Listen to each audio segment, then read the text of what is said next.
Estamos en la tercera sesión, en la penúltima, y la cuarta no sé cuándo se hará porque ya empieza la campaña electoral, pero la haremos de esta manera, ¿no?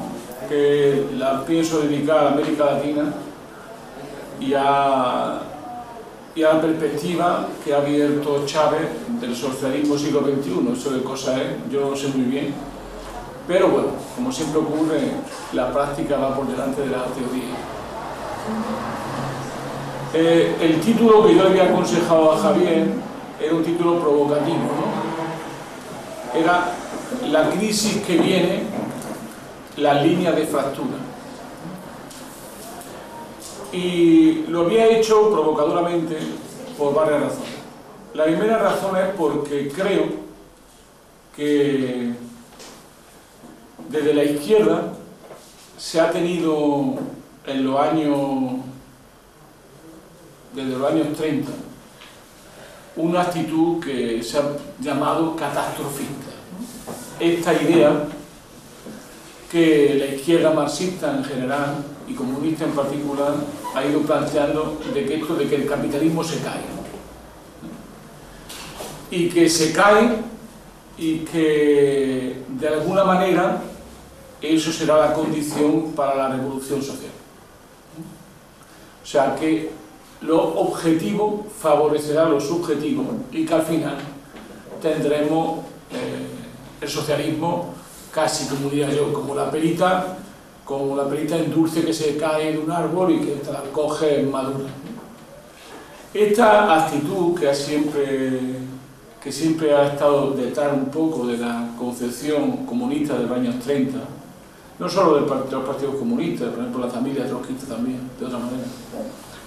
Esa concepción catastrofista, determinista, etc., llevó, por ejemplo, ¿no?, a que, como he dicho yo aquí en algún momento de mis intervenciones anteriores, que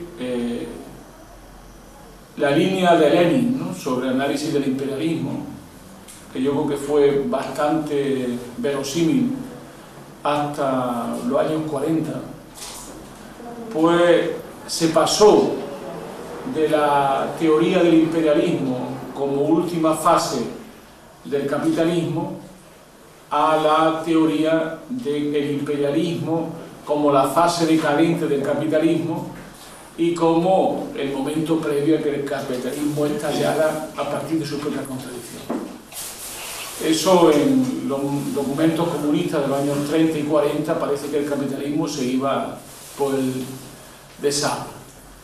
Hay que decir, porque la vida nunca se puede hablar de teoría en abstracto fuera de los contextos históricos, que si uno ve el mundo de los años 30 y 40, el mundo parecía duro y terrible, y tan duro y terrible que costó pues la Segunda Guerra Mundial, la crisis del año 20, final de la crisis del 29, es decir, hubo hechos históricos del siglo XX terribles, desde la Guerra Civil Española a la guerra, al surgimiento del fascismo y demás, que cambiaron el mundo y que efectivamente parecía como que el capitalismo estaba dando su última bocanada.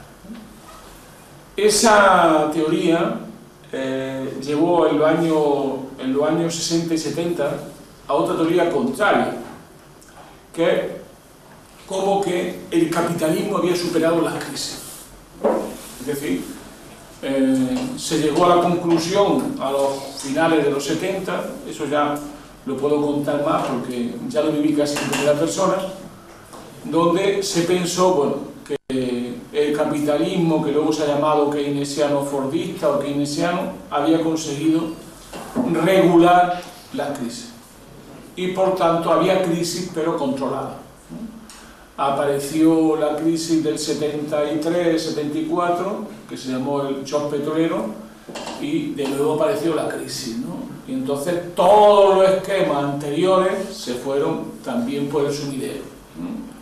Y apareció la idea de la crisis.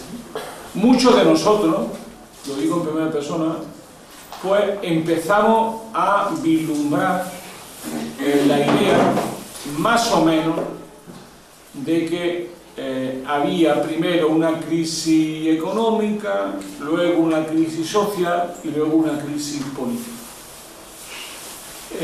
La época de los años 70 fue muy importante a nivel mundial y a nivel europeo y sobre todo del sur de Europa.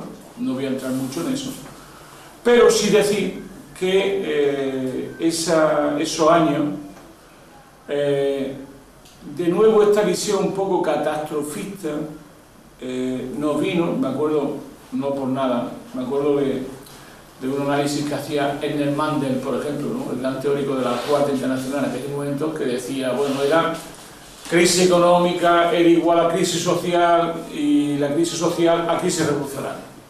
Entonces, nosotros no pensábamos exactamente así, pero pensábamos que algo había cambiado, ¿no? Fijaros de que al poco tiempo fue la derrota de Vietnam, de Estados Unidos en Vietnam, que fue una derrota clamorosa, y todos los cambios que se dieron en el mundo en esa etapa.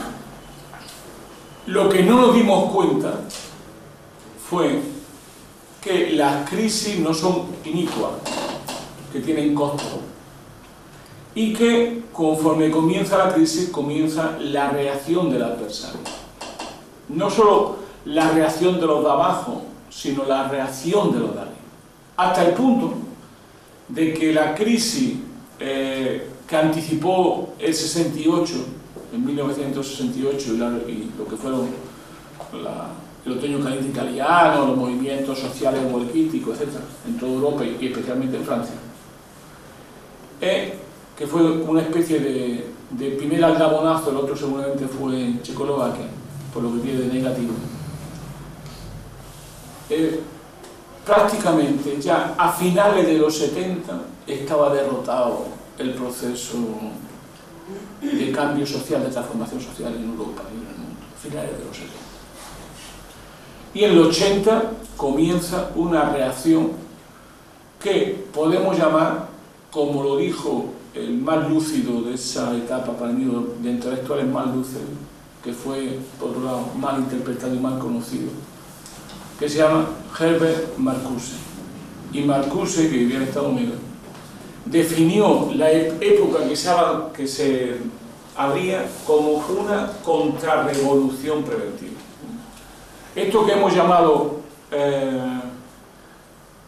neoliberalismo es una contrarrevolución preventiva. Es decir, en un momento de cambio profundo, de crisis del capitalismo, el capitalismo se adelanta y pone en pie todo un conjunto de mecanismos y de lucha y de esfuerzos que llevan a una derrota enorme del movimiento obrero en Europa, una derrota del movimiento de liberación nacional y de lo que habían sido los intentos de construcción, lo que se decía en aquella época, de una vía no capitalista al desarrollo, y en tercer lugar, de la caída de la Unión Soviética, que no cayó desde fuera, pero que desde fuera le empujaron todo lo posible a la que cayera. Es decir, desde fuera se aceleró la crisis de la Unión Soviética. Es decir, ¿por qué digo esto, no?